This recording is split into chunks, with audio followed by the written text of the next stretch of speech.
there's a very simple way of guiding your attention home to who you really are, to your source, to your true nature.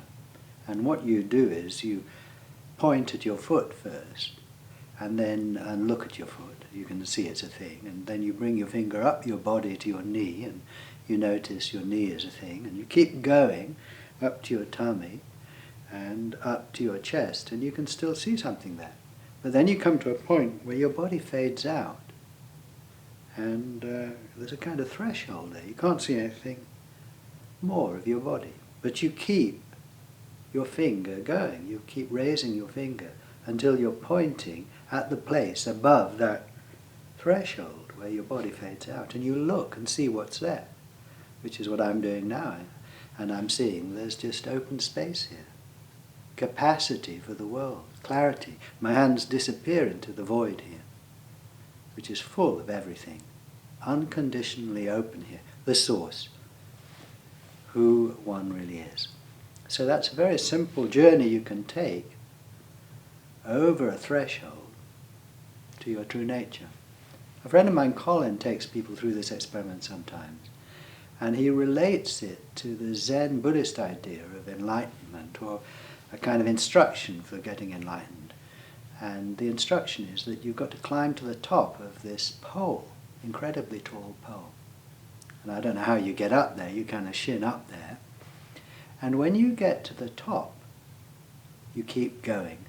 That's the instruction.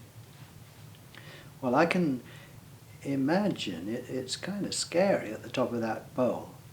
And you're being asked to keep going. I mean, you look up and there's nothing there. I can well imagine feeling resistant to taking a step off into the void. You've got to somehow trust that you're going to be all right, I suppose. Anyway, that's the idea in this instruction. Keep going, don't stop at the top of the pole. Well, Colin relates this to the coming up your body, you see. You look down at your body and you can see your legs and your torso, and it's like the pole. And the feet are the bottom of the pole. And you point gradually up your body, you're climbing that pole all the way up. And when you get to this threshold here, that's the top of the pole. There it is, physically visible. Well, the instruction is to keep going, you see. Step off the top of the pole here, right here. This is where it is, into the void. Recently I was giving a workshop, a day workshop, and there were about a dozen people, and a marvellous group of people. And one of the people was a lady who, in a way, was struggling a bit with the workshop. And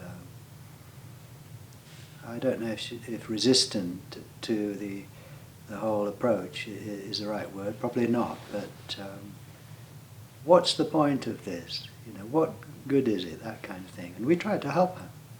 And anyway, at the end of the workshop, I asked anyone if they'd like to lead us through this pointing experiment. And I do this at the end of workshops sometimes, just invite people to lead us through the experiments, because it's a, you know, you learn by doing, and if you do the experiment and guide people through, you are able to, you find out what it means to you. And it's also inspiring. I find it inspiring. It's inspiring for others to hear a different expression, really, coming from this wordless source. So when I invited people, then there was a man who volunteered, and he did it, and it was great. And then I said, anyone else like to take us through the pointing experiment? And this lady volunteered. And I thought, oh, well, that's interesting. I wonder what's going to happen now. So, but great. So she started us off, and she took us slowly up the pole, because I'd introduced this idea of this pole, climbing this pole and stepping off the top earlier in the workshop, and we'd been using it throughout the day, on and off. And there we were climbing the pole with her. And she really got us to look. She was really looking. And we got closer and closer to the top, you see, of the pole. And her voice became quite emotional, and it became quite dramatic. And I really thought, are we going to step off?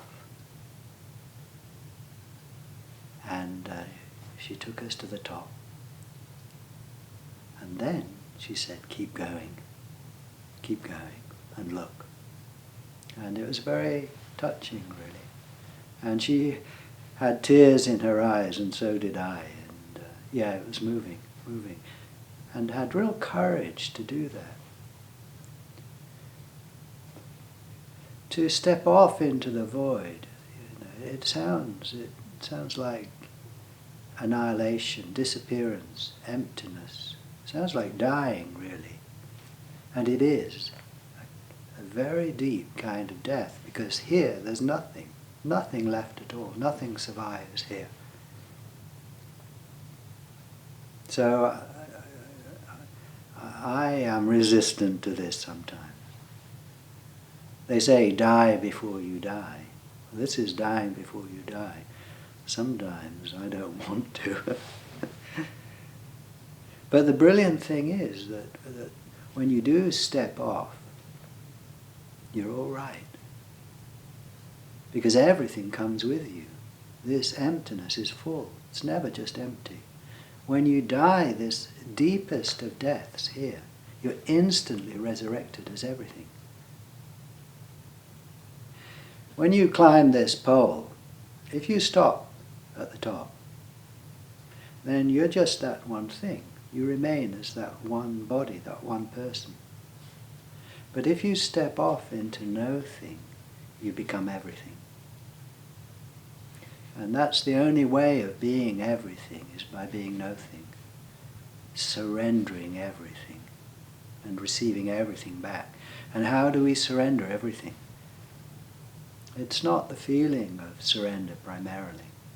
Feelings come and go. It's not the idea of surrender. It's seeing. No-thing here. Wordless. Non-verbal. Non-emotional seeing. Attention. So the place right where you are, at your center, that only you can see. And discovering that within this capacity is everything. The deepest of deaths leads directly to the widest of lives.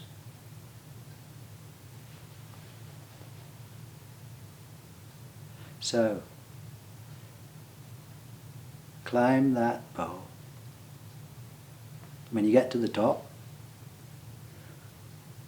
keep going. Take courage. Take a deep breath. You'll be all right.